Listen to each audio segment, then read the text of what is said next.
Mula Maynila ay tatahakin natin ang 54 na kilometro hanggang Sitio Maysawa. Dito sa bayan ng Tanay ay matatagpuan natin ang Mount Pulis.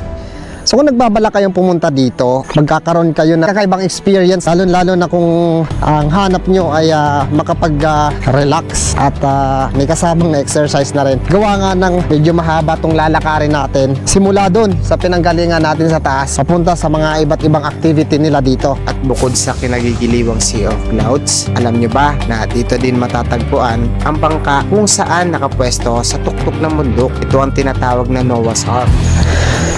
So dito sa part na to, kung mapapansin nyo nga, tanaw na tanaw yung likod, mga tent kung saan tayo kanina nang galing. So malapit na tayo dito sa taas. Whew, grabe. Tingnan nyo yung dadaanan natin, guys.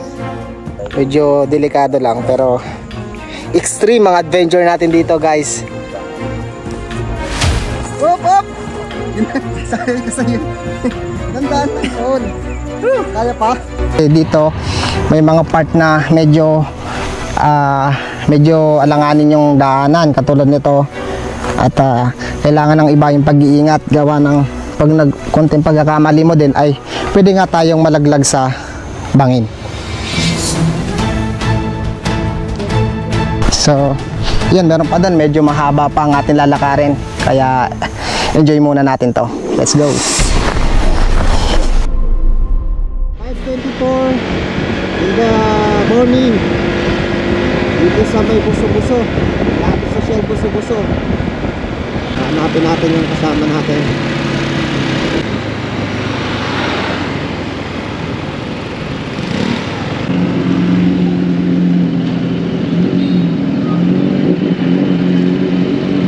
Hey! Idol, dito na yung napangan natin. So yan guys, good morning. At yan, diretso na kami ngayon. Let's go. Ride safe.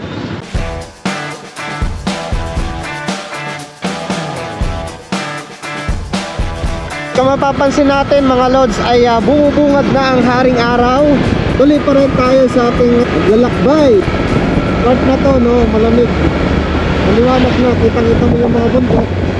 Pero yung ulap ay medyo makapal. Kaya hindi natin alam kung uulan ba or hindi. Pero sana hindi naman umulan para makuha na natin ng maganda yung lugar. I'm not asking you for closure, I just want it to be over. We don't need to break up if we were never aligned. Is that okay? I shouldn't be yours if it means changing who I am to get us through. You shouldn't be mine because you're you.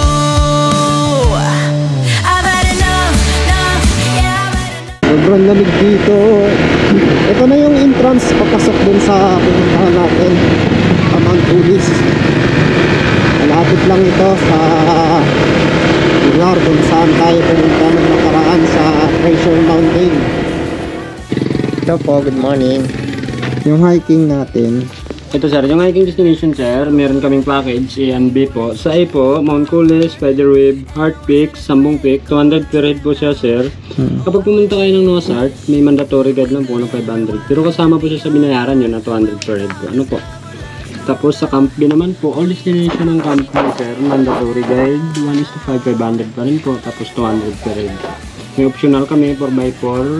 Kung gusto nyo po mas madali, papunta kayo bridge. Kasi kapag nilakan nyo po sir, galing dito papunta doon, mga 30 minutes. Pabalik po, mga ganun po, 45 minutes. Kung dito? Kung dito sir,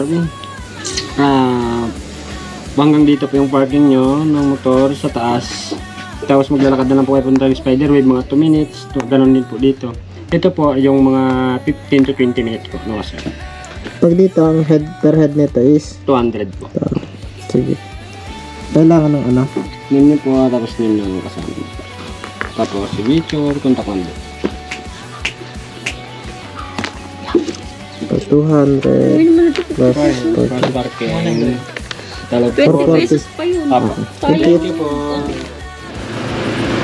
yan na, dito na yung daanan. Aakyat. ay paano ay pinagbigyan tayong umaraw.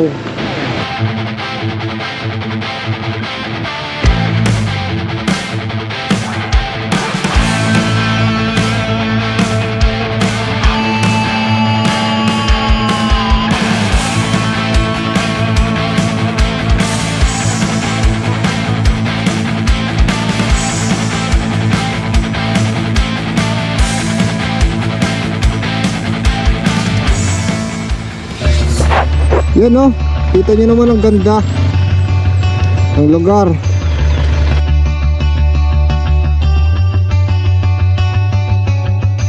You're a waterfall, I'm a fire. No surprise we don't go together, but it took us a while before we figured it out. What a shame. I'm not asking you for closure, I just want it to be over. We don't need to break up if we were never aligned. Is that okay? I shouldn't be yours if it means changing who I am to get us through. You shouldn't be mine because you're you. I've had enough, yeah, I've had enough. Say you've had enough. So yun, good day guys. So andito na tayo ngayon sa Mount Kulis. Kasama ko si Sika Puin at andito si Kyle. Yan. So kasamahan nyo kami sa aming adventure at pagkatapos natin yung mag-travel ng 1.5 hour from Binangonan hanggang dito sa Tanay Rizal. Ayan, so samahan nyo kami sa aming adventure. At pagkatapos niyan ay pupuntahan nga natin yung boat. So mga 5 minutes siguro, no? Ito tayo namin. Mga 5 minutes pang lakad natin. Tapos meron pa sila ditong mga iba't ibang activity katulad na lang doon sa pag-akyat na nga natin doon sa bundok sa mga rock formation. So kung kayo guys nagbabalak na mag-camping dito ay bagay na bagay ito sa inyo. Bagay sa mga mag-partner, mga magkaibigan, di ba, na pupunta at gusto mag-unwind. Ganda na Ano experience mo dito? Mainit ba? Lamig. Yung akyat ko dito, hindi pa ako nasipan mo ngayon. Parang Isip mo na. lamig, sobra. Oo. So yun, kaya Pag naiinitan na kayo, pag nainitan kayo dyan sa baba, akyat mo kayo dito. lapit na sa Maynila. So, ngayon guys, iikot namin kayo at samahan nyo kami sa aming adventure dito. Let's go.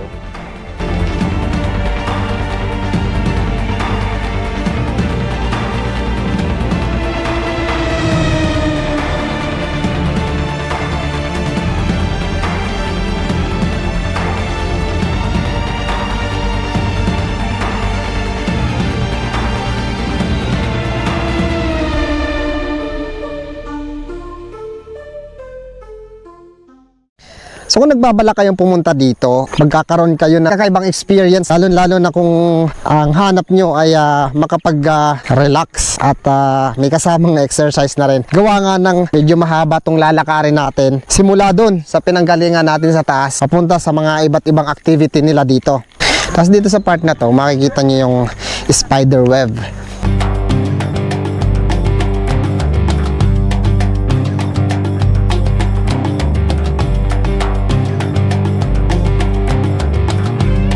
Pila lang kayo dito, susunod na kayo dun sa taas at makapag-picture at magkaroon ng activity nyo kung gusto nyo pumasok doon, kung gusto nyo ma-experience dito sa spider web nila.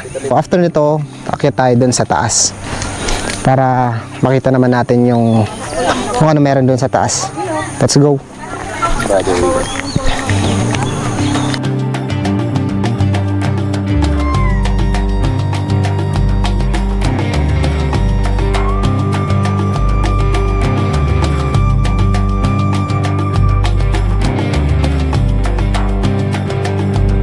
So mula dito sa baba ay lalakarin natin mga 50 to 100 meters. Yun yung layo niya. Magsisimula na tayo maglakad. Ihandaan nyo yung sarili nyo. Huwag aakyat kayo dito gawa ng may lalakarin niya. No? Ito isa sa pinakamagandang experience gawa ng pampataas ng resistensya habang nag-iikot-ikot kayo dito sa Mount Kulis. Saan natin yung pinapapicturean dito na heart tsaka yung mga rock formation. So dito sa part na to, mapapansin nyo nga, tanaw na tanaw yung likod. Mga tent kung saan tayo kanina nang galing. Pag di ka sanay maglakad, hihingalin talaga dito. Siguro kung araw-araw natin itong gagawin, mas mabilis tayong papayat. At mga kasama natin itong mga idol natin from... Saan ka galing ho? Paranaque. So from Paranaque pa sila. So kasama natin sila dito mag-adventure at shoutout sa kanila. Shoutout sa mga boss nyo. Nag-absent sila dahil gusto nila mag-adventure dito. So yun, shoutout po sa kanila. Shoutout po. Oh, diba? Shoutout. Ayan, thank you and ingat po and enjoy po. Thank you. So pagkatapos nga ng mahaba nating lakarin ay andito na tayo sa tuktok mismo ng rock formation. So ito ay part pa rin ng adventure dito sa Mount Coulis.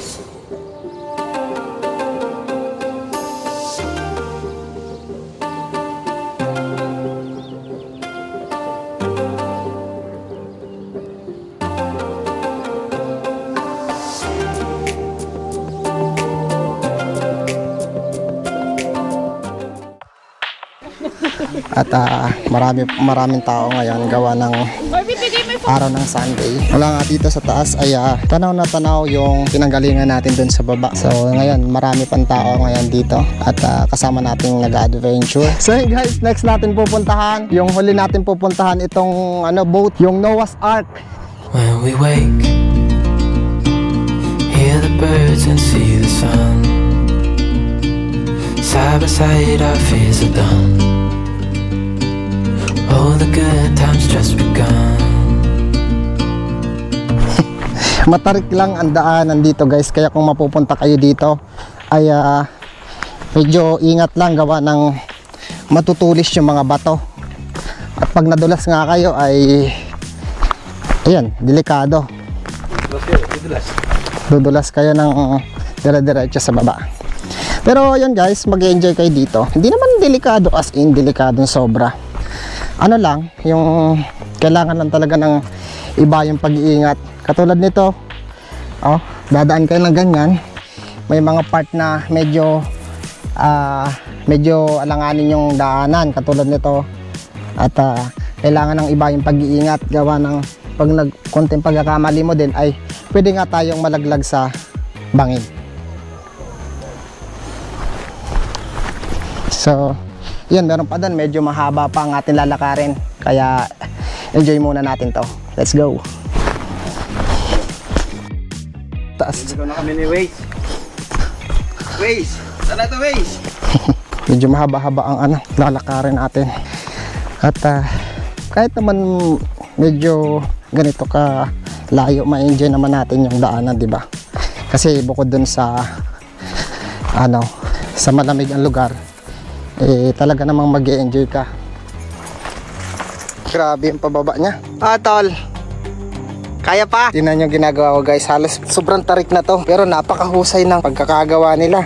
Gawa ng umiikot ako para pag bumaba ka, safe ka pa din. Nahilo ko. Malapit na tayo. Pa yung gusto nyong pagpawisan, lalo na sa umaga, napakalapit na natin. Makipot lang ang daan, pero goods naman. Ayan, natatanaw na natin yung Noah's Ark. Kunting lakad na lang. Nakasagbo na tayo. Mula dito, siguro mga 50 meters. Tanaw na natin yung Noah's Ark. Op! Sabi ka sa'yo. Dandaan lang, tol. Kaya pa? Kaya pa, malapit naman na. Medyo madulas lang talaga, Pero sulit naman, maganda yung pupunta natin.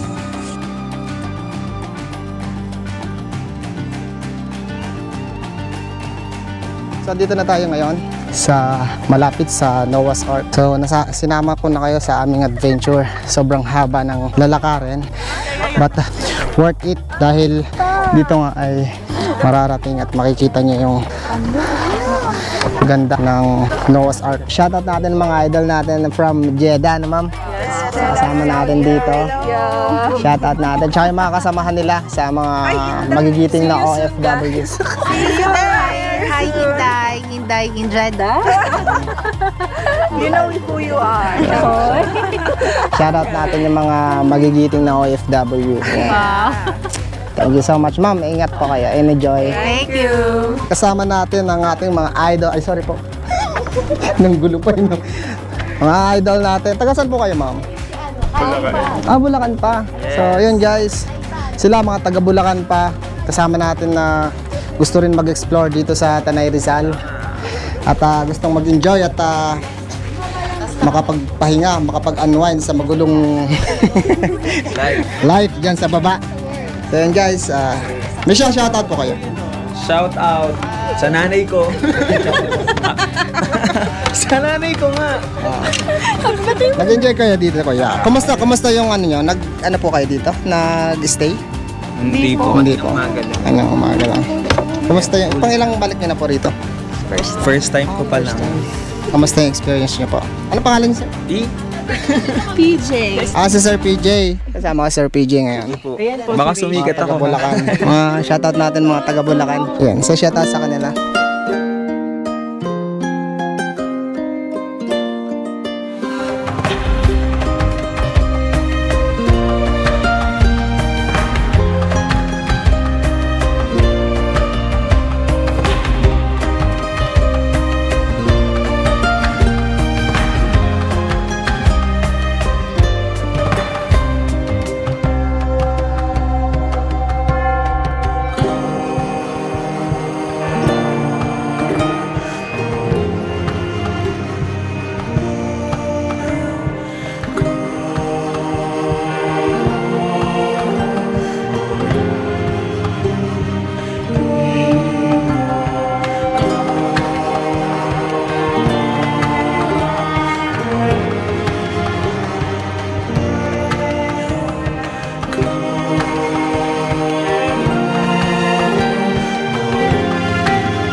So yun guys, hanggang dito na lang ang ating adventure at samahan nyo kami ulit sa panibago na naman nating adventure. This is Calderon's Vlog. And thank you for watching. Bye!